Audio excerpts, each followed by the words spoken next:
Hello everyone, Squire VWG and we're with Jake. Jake. You have just defeated Ganasty Ganork, collected the dragon eggs, saved all the dragons and topped a regionals, which is absolutely amazing. You are part of Team Orion, which is absolutely cool. Check them out, by the way. Link is in the description below, as well as going to be a thumbnail that's going to pop up right now. So, after a few seconds of seeing that, let's get back to normal. What deck did you play? I played Ritual Beast today. Okay, let's get into the deck profile. Okay, so this is going to be pretty standard. So we play 3 Elder.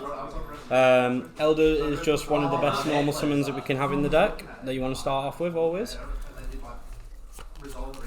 And then another standard. 3 Rampengu. This card is really good if you have Shifter by itself, because it still works under Shifter. You can banish one from extra deck and still Foolish not get banished. So under Shifter, Rampengu is a 1-card combo.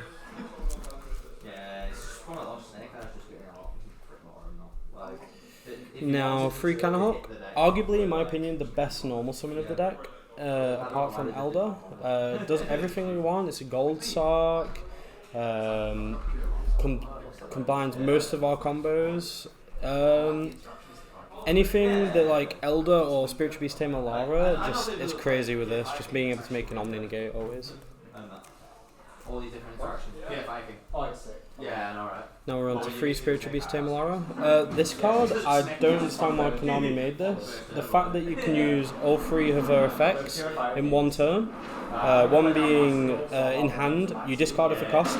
Once it resolves, you immediately get to normal summon any Ritual Beast. If she's banished, you get to special summon any Ritual Beast monster from deck. And if one of your Ritual Beasts is destroyed by battle card effect, she doesn't activate, she just banishes to protect. And it's crazy because even if she gets called by, as long as you've got another one in grave, you can still banish and protect your cards. Amazing and broken card. Now we're going to go into the one-ons. So Lara, you need this for graveyard reborning. Petalfin I put in mainly for you, Bell, but also to out Floodgates. I had it come up today against a Runic Stun player. He had Rivalry, and basically me bouncing back the Rivalry won me the game and allowed me to make a Ulti Gapelio. Now onto the Little Apelio. Little Apelio, insane today as well. Managed to actually resolve his effect 3 times in a row. It was basically, I summoned him on the field in my opponent's turn, did his effect to gain attack, fusioned him off, added him back off for Atari, normal again, do it again, fusion again, resummon him, do it again. So I got to OTK, giving all my monsters 1/5. When, another one, just you need to play it, Banish Reborn. Winder has been insane for me today. Every time I summoned Winder into a board, I have won that game. Just being able to summon this and crash into an SP and instantly summon out the Link 4 Riatari before committing to any other plays is just insane. Now we're going to get into the the kind of unfair part of the deck. Protoss, Flag, Corridor. These cards, God, I don't understand why Protoss was allowed off the ban list. The fact that the Nemesis engine can be used as part of full Ritual Beast combo and just extend is insane. The fact that we can basically call any attribute we want with Protoss and just lock our opponent out while also playing Shifter, one of the best hand traps in the deck, is insane. Colossus was really good today as well, going blind first. Even if I don't know what my opponent's on, the fact of having a permanent draw and Lockbird, really good.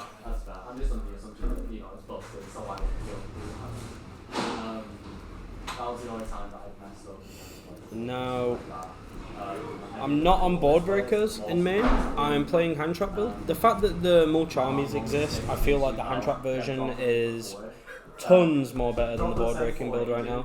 I feel like you need to play the hand traps to Ash Blossom the Furos. I've had Furos and Perulia used on me multiple times today, and I would not have won if I didn't have this card in my deck.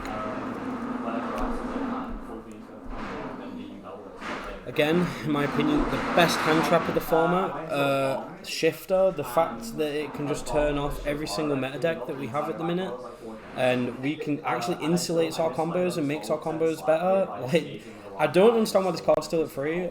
I'm not surprised it's gone to 1 or being semi-limited. I think it will do in the next ban list. We're going into the spells now. So free E-Telly.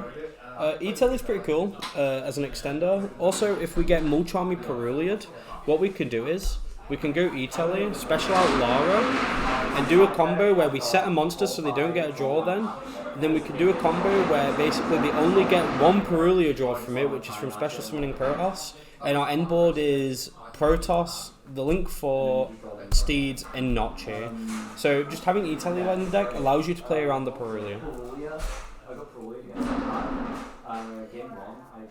Inheritance. I used to only play this at 2, but since Prospector 1, I feel like it's mandatory to play this at 3. This card's really good as well, especially in the Tenpai matchup, because if they just summon a Chandra and try to go battle, at start of battle phase, you can just tag out the Canahawk, special summon 2, and change the Chandra to defense position. Also a really good start if you need to.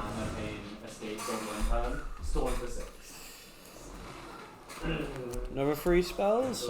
Arguably, I think this card is really good this format. Book of Eclipse, the fact that we can play under it, and also just actually out of board or force interaction with this card is really cool. I had a game today against Snake Eye Azamina Fiendsmith, and they had the negate and Desiree. I went Book of Eclipse, and then they chained the Desiree to negate. Once it resolved, did it again, forced the other negate, and then I had Elder Canahawk in hand with a Petalfin, and I basically just full comboed, made Gaia Pelio line, and won from there. I should have worked at like voiceless guys. I wanted to like just not like playing against it. 2 talents. Talents I've not really used too much today. I put it in with the theory of it'd be good if we get hand trapped going first, to look at our opponent's hand, shuffle something back, and just set up a minimal board with like Canahawk, Notchi plus Steeds. Honestly, hasn't come up much for me today. I don't know what I would change it for. Maybe a cold buy and something else, but honestly not too sure. The last spell in main deck, Prosperity, even at 1, I think it's still mandatory to play this just for consistency. Really good card. Now we're into the traps. Free Imperm, as I said, on the hand trap build, and Imperm is really good this game. I find, like I say, with Ash, I prefer to try and minimalise my opponent's board than just let them full combo and hope that I can break it with Dark Ruler and evenly in main. Last trap is the Ritual Beast Steeds. This card is really, really good. Non-target pop for how many Ritual Beast monsters you control. So what's pretty neat is if they have like a full board and then another card that you want to out, like I had a Tenpai field that had the field spell plus Chundra and White Dragon. I went Chain 1 Steeds to pop, and then I went Chain 2 Rayatari, target Steeds in the field spell to banish.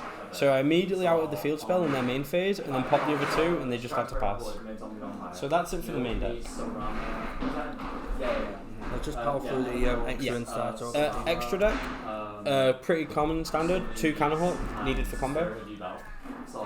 2 Notchi, also pretty standard. Need for combo, gives protection. Apelio, you never really summon this. You just use it for Rampengu to dump Little Apelio. Rayatari, amazing card. Outs the Fiendsmith engine just by being on the board. Really good for the ground game. Kuma Falcos, really good for combo again. The fact that you can also tag out just like Canahawk Reborn 2 is really nice. Ultiga Pelio. I am always trying to make this when I have the ability to. The fact that it's not one spell chain and it can negate spell, trap or monster effect is really, really nice. And it's ulti as well, and it is American ulti, which I got thanks to my friend Ash. An ulti. Cross Sheep. Cross Sheep is nice. Shout out to Chew. He developed the Cross Sheep line that basically turns your Spiritual Beast Tamer Lara with Canahawk and Rampengu into full anti-nib Galapelio line. SP is basically used for the combos with Elder and Canahawk to banish Banshee to bring her back, and she's also just good playing into a board. Zelantis. Zelantis has been amazing today as a board breaker. Being able to go into Rayatari, use Rayatari effect, add the Ritual Beast Tamer Lara, and then link him off into this, and then normal summon the Lara, reborn Rayatari, and then pop 2 is really nice. Infernal Flame Banshee. Can't really say much on this, it's just a search flag. Stupid card. Colossus, another unfair card, don't know why it's off the ban list.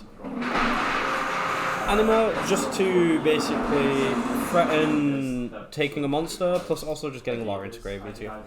That's it for the side. Extra. Now for the side. One Harpies. I feel like playing a lot of back row hate is necessary this format. On top of that, 3 Cosmic. Cosmic's been really nice today. Just being able to out Tempai Field Spell and Centurion. Centurion actually came up out in the field spell.